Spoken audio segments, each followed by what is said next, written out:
Hey there, it's Faith Talk. Today I am Rick Propst. So glad that you're with us. I noticed something very important and I want to share with you. We've got an expert to talk about it. It's mental health and being aware of it and how to walk through it with family members and spouses and experts. Dr. Joannie DeBrito with Focus on the Family is with us. Doc, good to have you. Thank you so much. Always great to be with you, Rick. We had a great time last time. In fact, we rewound that interview several times. I think it was 2025 you and I got together. We Okay. rewound it in 2025 and again at least once in 2026. This is a very important matter that we want to talk about and to help folks. Listen to this stat. You know it, Doc, but those that are watching and listening, month was Mental Health Awareness Month. And the stats are that 50% of all lifetime mental illness begins by age 14 and 75% by age 24. When you came across that stat initially, did that surprise you at all? Uh, Not exactly, and I'll tell you why. Because we allow for a lot of behavior among younger children that might look a little bit odd and may end up to be a mental health issue, but we don't want to diagnose kids too young. Yeah. And so we allow and say, they're young, they haven't matured yet, their brains are still maturing, etc. They're maturing socially and in all physical ways, etc. And so we want to be really careful. But very often, when kids are diagnosed at the age of 14 or by the age of 14, parents will say and teachers will say, we've always felt that there was something there that was a little bit more than just normal child development. And so that statistic doesn't surprise me so much. And then I used to run a college counseling center. And it was very obvious to me that many things would emerge as kids left home, got away from family, and so forth. Often because, again, very often families have noticed things and they've done a lot in their families to mitigate issues and provided a lot of support, maybe actually made a lot of accommodations in their home. And those things go away when kids go away from home. And so the things that were always there begin to kind of come to the surface and show Mm. themselves as more obvious. Dr. DeBrito with us from Focus on the Family. Let me say this. She's a licensed marriage and family therapist with more than 30 years of experience. She offers expert guidance in this and so many other issues with mental awareness and health concerns, spouses and children. Uh, and I want to get into how to find out what are the signs to those maybe in a family setting. Would it be safe to say that sometimes family members would be the last to recognize it or the first? What do you think? Usually they're the first to recognize, but very often their love for their family member puts them in a state of denial. Yeah, So yeah. looking back, they'll say, we saw these things all along, but we just didn't want to admit it. But the kinds of things that you will see are changes in behavior patterns. Now, we have to be careful because certainly pre-adolescence and adolescence, part of their normal development is a lot of change. Their bodies are changing, their friends are changing, their appearances are changing. A lot of that is normal in pre-adolescence or adolescence, but you're looking for patterns that persist over time that seem to interfere with their ability to function as normal. So these changes tends to cause problems with sleeping, sleeping too much or not sleeping enough, the ability to eat, eating too much or not being able to eat, not being able to get to school or go to work if they're older, etc. So we look at how those patterns are interrupting their basic life. And also we look at patterns of personality. If you're talking about, let's say, a child or even adult that has been very outgoing and social and now has become very quiet and Mhm. reserved, and maybe they're wearing hoodies to cover their face and they're isolating on social media all day. Those are the kinds of things that we'd be concerned about, as well as either beginning alcohol and drug use or increasing the amount of alcohol and drug use that they've already been participating in. Dr. Joni DeBrito with us from Focus on the Family. She is an expert. She's been doing this a long, long time, seen a lot of things. How do you keep up to speed on the okay, here's a layman, the new stuff, Doc? Well, I mean, I know culture changes, humanity changes in a sense. Mental health, does that change? Is there just one book written and that's it? Boom? Oh, no, no, it has changed significantly over the years, and especially with the advent of the internet and social media. We know that social media is a significant contributor to the rise in anxiety and depression and suicidal thoughts and actions, particularly among younger women, teenage women, college age women, etc. It happens for men and women, but that is an age where we've seen those rates rise very high because of comparing themselves online and deciding that their lives don't compare favorably to those of their peers. Also, I don't know about you, but when I was a kid, at one point I had a neighborhood bully, and I had to face him maybe 15 minutes a day or something.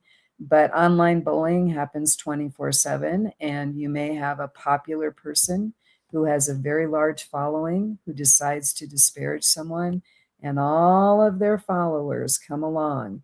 And so you've got one innocent person who probably hasn't done anything wrong except maybe look at that bully the wrong way. And Right. before you know it, they're getting bullied by 10 people, 20 people, maybe 100 people, or 1,000 people that they don't even know. So it's really insidious. That world is full of all kinds of things that can drive people, men and women of all ages, boys and girls of younger and younger ages, because younger and younger kids are, getting online these days, can expose them to the things that make them feel very anxious and depressed and suicidal. And also, we know that there's always been a tendency in the news business to gravitate toward the sensational and toward bad news. Yes. We didn't used to hear in real time things that were happening all over the world, every bad story you could imagine. And that's traumatizing for people. People really struggle to hear that much bad news. The doctor is in, Dr. Joni DeBrito. She's been focused on the family. She is a licensed marriage and family therapist over 30 years, and she addresses mental health concerns in spouses and children. I am a dad of now three men, 37, 25, and 23. But in the teens, when those boys were in the teens, it was hard or difficult in some senses as a parent to not only see the challenges, but to address them. And usually, you know how teens are, and this is a boomer speaking, because you're talking about what ages here, 14, even 24. How do parents, those maybe guardians, how do they address these issues in a way that those that are dealing with this, these young people, how do we get to them? Well, first, let's go back a little bit in time. The more you spend time, face to face time, talking with your children and getting to know them and building relationships, the more you're likely to be able to have some influence on them when they get to those years where most kids don't want their parents to Mm, influence them, mm. and they want to kind of distance themselves and connect more with their friends. That, by the way, is a healthy thing. It's not necessarily a bad thing, but clearly, when kids are in trouble, they do need their parents to intervene. So building that relationship early on is more likely to give you some leverage to be able to talk to them. But as they get to those teenage and young adult ages and they're struggling, one thing that you can do is talk to them about things that you are concerned about in terms of what you have observed.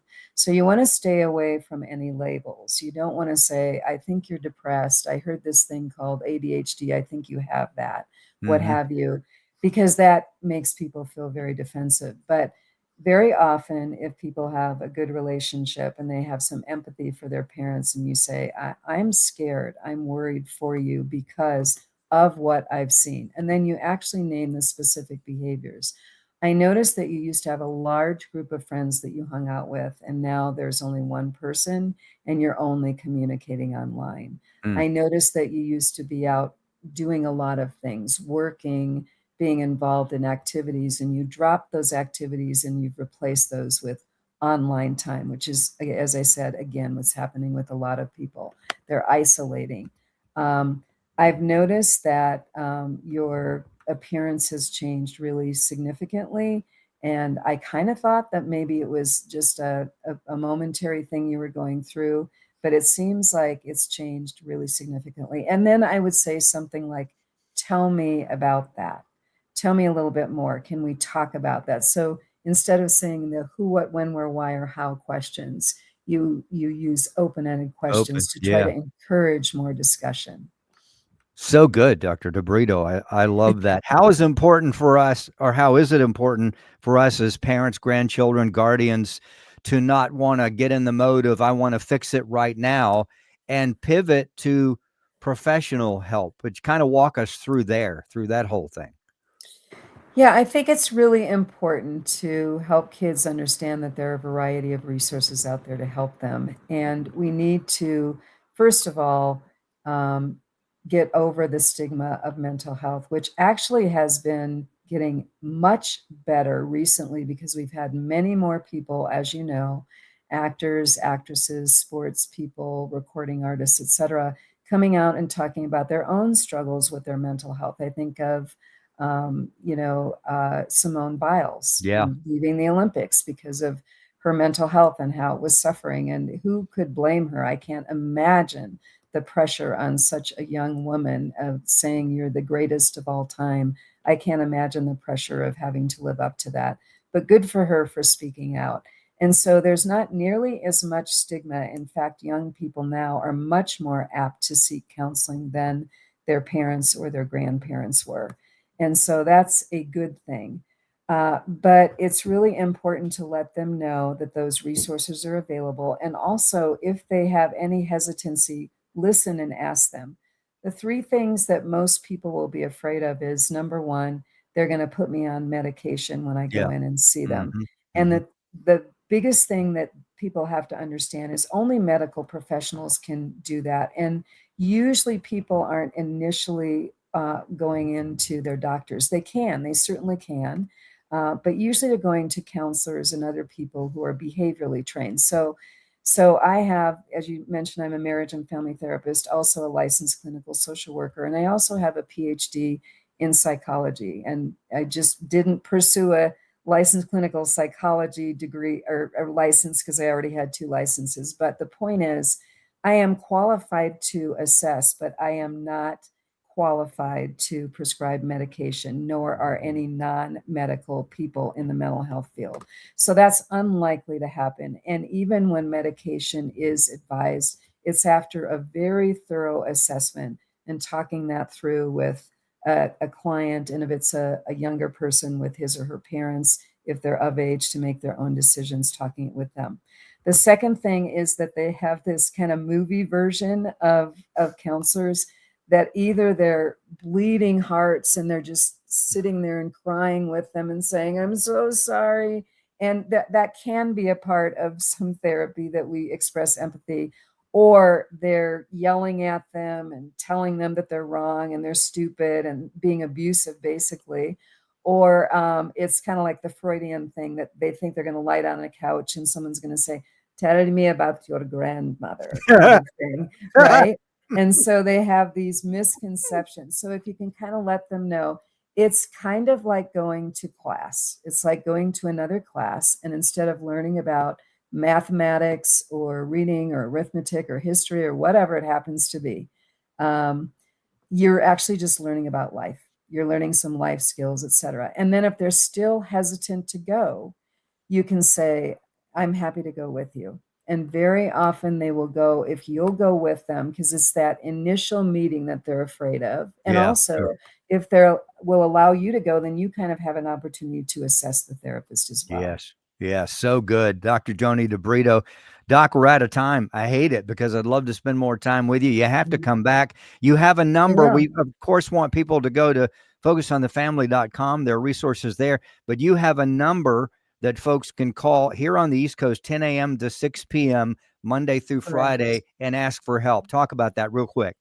Right. That number is 855-771-4357, and it's available 10 a.m. to 6 p.m. in the Eastern time zone. And you can call and give your contact information, and a licensed mental health professional will call you back for a consultation free of charge within 48 business hours. And so we encourage people to use that. Any question you have for yourselves, your spouse, family members, parents, friends, children, etc., you can ask questions of a licensed mental health professional. Doc, thank you so much. We appreciate you. Welcome. You gotta come back. This and other things that you touch on, very, very important. You can go to focusonthefamily.com again, and you can also go to 855-771-4357. That's it for this weekend show. Faith Talk today. Have a great week. Until next weekend, I'm Rick Probst. See ya.